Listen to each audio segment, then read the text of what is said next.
Hi friend, আমি Jyotika blog channel থেকে সবাইকে স্বাগত আর অনেক অনেক ভালোবাসা নিয়ে শুরু করছি আজকে একটি ব্লগ ভিডিও। তো আজকে সবাই মিলে যাচ্ছি মায়াপুর ঘুরতে। চলে আসলাম কালনা স্টেশনে, এখন ট্রেন আসার অপেক্ষা। এখন এই যে আমাদের ট্রেন চলে এসছে, এখন এই ট্রেনে করেই যাও। চলে আসলাম নবদ্বীপ স্টেশনে, ভাবলো নবদ্বীপ স্টেশন নামবো, কিন্তু আর নামা হলো না। নবদ্বীপ পার করে এখন বিষ্ণুপ্রিয়ায় চলে এসেছি, এখন এই বিষ্ণুপ্রিয়া স্টেশনেই নামবো আমরা। তো নেমে পড়লাম বিষ্ণুপ্রিয়া স্টেশনে, এখন টোটো স্ট্যান্ডে যাব। টোটো স্ট্যান্ড থেকে টোটো ধরে এখন মায়াপুর ঘাটে যাব। তো চলো, টোটোতে উঠে পড়েছি, এখন টোটোতে করে যাচ্ছি মায়াপুর ঘাটে। তো এটা দিদি আর দিদির মেয়ে, আর এটা আমার ছোট বোন আর দিদির ছেলে আর আমি। এখন ঘাটে চলে এসেছি। ঘাটে এত ভিড় ছিল আজকে বলার মতো না। আজকে ছিল ভূমি একাদশী, হয়তো তার জন্যই এত ভিড় ছিল আজকে। এখন সবাই এগিয়ে যাচ্ছি লঞ্চে উঠবো বলে, কিন্তু কপাল খারাপ, লঞ্চে এত লোক ছিল, মানে কি বলবো বলার মতো না। দিয়ে বাচ্চা কাচ্চা নিয়ে সাহস পেলাম না লঞ্চে ওঠা, তাই ট্রলারে করেই যেতে হলো।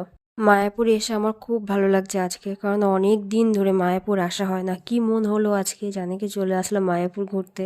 কি অপূর্ব লাগছে দেখো, পুরো মনটা যেন জুড়িয়ে গেল পুরো। আর এখন আমরা নবদ্বীপ ঘাট ছেড়ে এখন মায়াপুর ঘাটের দিকে যাচ্ছি। মায়াপুর ঘাট থেকে টোটো স্ট্যান্ডে এসে টোটো ধরে এখন যাচ্ছি মন্দিরে। চলে আসলাম মন্দিরের সামনে, এখন টোটো থেকে নেমে মন্দিরের ভিতরে ঢুকবো। চলো তোমাদেরকেও মন্দিরের ভেতরটা ঘুরে দেখাই। এই দেখো সবাই, মন্দিরের ভিতরটা কতটা সুন্দর, কি ভালো লাগছে, কত লোকজন। ও খুব ভালো লাগছে। আর সৌভিক তো খুব খুশি এসে, আর আমারও খুব ভালো লাগছে। এই মন্দিরটা এখনো কাজ কমপ্লিট হয়নি, এখনো কাজ চলছে। আর এদিকে দেখো দুই ভাই মিলে হাঁটছে। এই মন্দিরটাও খুব সুন্দর, কিন্তু এই ভিতরে ফোন নিয়ে ঢোকা নিষেধ, তাই ফোন নিয়ে ঢুকতে পারিনি, তাই তোমাদেরকেও দেখাতে পারছি না। কিন্তু মন্দিরটা খুব সুন্দর, আমার তো খুব ভালোই লাগে।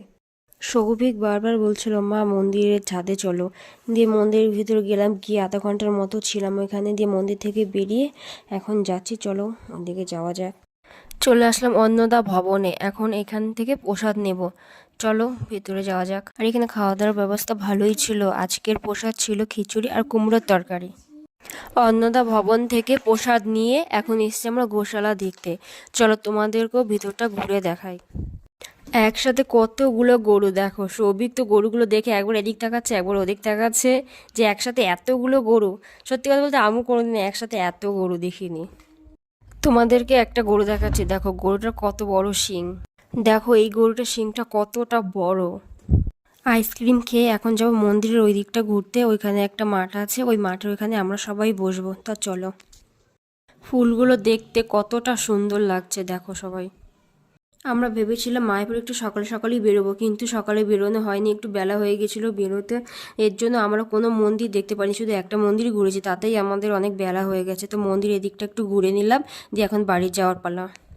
আজকে প্রচণ্ড গরম পড়েছে, আর আমার ছেলে দেখো জামা খুলে হাঁটছে বাবার সাথে, আর আমার দিদির মেয়ের সাথে হাঁটছে, আর আমি ভিডিও করছি। রাস্তার সাইডে ফুলগুলো দেখো কতটা সুন্দর। সবাই দেখো বসে বসে সেলফি তুলছে, আমরাও সেলফি তুলেছিলাম।